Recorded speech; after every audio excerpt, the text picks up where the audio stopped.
میں دیکھو بھائی زیادہ تفصیل تو آپ نے مختصر وقت میں نہیں بتا سکتا، اور ہم نے آپ نے جان دے دی، پھر جان مانگی، پھر جان دے دی. اللہ نے 100 جانے دے دیں اور 100 جانے ماں باپ پر خدا کر دیں. ماں باپ کا حق ادا نہیں ہوتا، سمجھ رہے ہیں؟ ماں باپ کا حق ادا نہیں ہوتا. پیشاب پخانہ صاف کر لیا، حق ادا نہیں ہوتا. لیکن شرک، بدعت، گناہ، غیر شرعی باتوں کے اندر اطاعت جائز نہیں ہے، گناہ ہے وہ. اللہ کا سب سے بڑا ہے. اور جہاں بچی دی اس کا بیٹا پیدا ہوا تو کچھ عرصے کے بعد دونوں نامحرم ہوں گے، ساتھ کھیل رہے ہیں، ساتھ سو رہے ہیں، اور کتنے ایسے واقعات ہوئے کہ گڑبڑیں بھی ہوئی. یہاں تک کہ اس طرح کے دونوں ملے آپس میں تو میں احتیاطاً دودھ بھی پلا دیا، لیکن کچھ عرصے کے بعد جب بڑے ہوئے، بالغ ہوئے، گھر چھوڑ کے بھاگ گئے دونوں. ہم دونوں ساتھ شادی کریں گے. اب شادی کیسے ہوگی؟ اور پھر فتنے کا زمانہ آ رہا ہے. آج جو بچی پیدا ہوگی تو آگے چل کے اس کی حفاظت کے لیے جتنی محنت ہوگی، آج سے 20 برس پہلے تو اتنی محنت نہیں ہوئی تھی. کیا خیال ہے بھائی؟ آج سے 30 برس پہلے اتنی پریشانی ہوتی تھی. اور پھر جب یہ اپنے آنکھوں سے دیکھیں گے کہ بچی ویڈیو کھیل رہی ہے، یہ کر رہی ہے، ان سے برداشت ہوگا؟ اور پھر یہ بھی بتا دوں آپ کو کہ یہی بیٹی یا بیٹا جو بھی پیدا ہو کسی کے حوالے کر دیا، یہ ہوتا ہے یہ کہ بھئی ہماری اولاد نہیں ہو رہی، ہمارے بھائی یا بہن کا بیٹا یا بیٹی ہم لے لیں. ایک تو شرعی مسئلہ ہو جاتا ہے کہ بھئی جس کی بیٹی ہے اس کا وہ اگر نامحرم ہے سامنے والا تو وہ جو اس کا باپ جو کہا جائے گا وہ اس کا تو نامحرم ہوگا نا، وہ کیسے محرم ہو سکتا ہے؟ ایک یہ. دوسرا یہ کہ ولدیت بدل دیتے ہیں، جائز ہی نہیں ہے، نکاح کے اندر گڑبڑ ہو جائے گی اور بہت بڑا گناہ ہے. پھر کیا ایسے واقعات آئے ہیں کہ یہ بچیاں بڑی ہو گئیں یا بچہ بڑا ہو گیا، ان سے چھپایا گیا. جب ان کا ذہن بن گیا کہ میرے ماں باپ یہ ہیں، جو اصلی ماں باپ نہیں وہ یہ ماں باپ ہیں، اس کے بعد آخر خاندان ہے.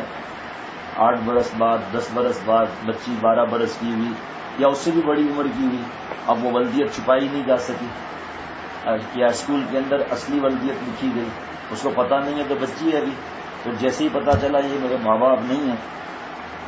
اب ایسے واقعات ہیں کہ اپنی اصلی ماں باپ سے نفرت ہو گئی کہ میں ان پر بوجھ تھا، انہوں نے وہاں بھیج دیا.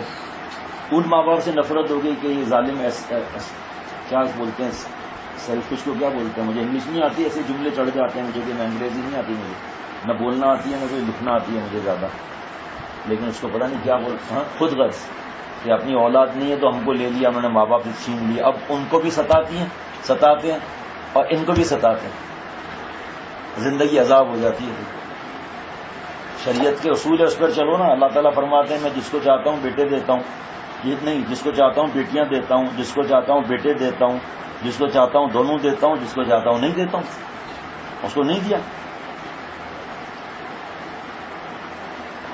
اس لیے آج اگر آپ خاموش رہیں گے ڈر سے، اللہ کا ڈر نہیں ہے، ابا کے غصے کا ڈر ہے. آج اگر آپ خاموش رہیں گے کل رونا پڑے گا.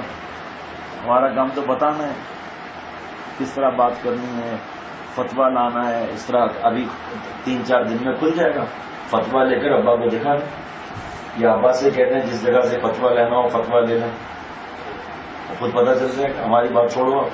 لیکن یہ تو چلو وہ صورتیں جب بچہ آگے دیا جائے، لیکن شادی کی شرط بیٹی پیدا ہوئی، اب آپ کی اہلیہ اس کے ایک ایک بال جو ہے نا اس سے بددعائیں نکلیں گی. ارے اپنے بچے کو جگر کے ٹکڑے کو فوراً دے دو. یہ تو دینے کے واقعات اگرچہ غلط ہیں، لیکن وہاں ہے جہاں 3-4 بچے ہوئے، اس کے بعد ایک بچہ اور ہوا وہاں دے دیا. لیکن پہلی بیٹی پیدا ہوئی پہلے ہی دے دیں. اور کب دیں؟ دودھ سے پہلے یا دودھ کے بعد؟ 2 سال کے بعد دے دیں جگر کے ٹکڑے کو. اور اسی وقت کتنی عورتوں کا ہارٹ اٹیک ہو گیا، جہاں ماں باپ نے ظلم کیا اس بچی کا ہارٹ اٹیک ہو گیا، وہیں انتقال ہو گیا غم کے مارے. جگر کے ٹکڑے کو جگر کیا کہتے ہیں؟ اپنا کوئی میل کسی کو نہیں دیتا.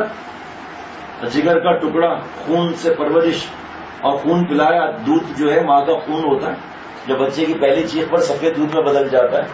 حضرت فرماتے تھے کہ جو بندے اور بندیاں اللہ سے روتے ہیں تو اللہ تعالیٰ کا غصہ اللہ کی رحمت میں بدل جاتا ہے. بلی پلی بھی دے کر کوئی دکھائے ذرا مان جاؤں میں، بکری اور طوطا پلا ہوا دکھا دے دے کوئی، اب یہ ظلم نہیں ہے؟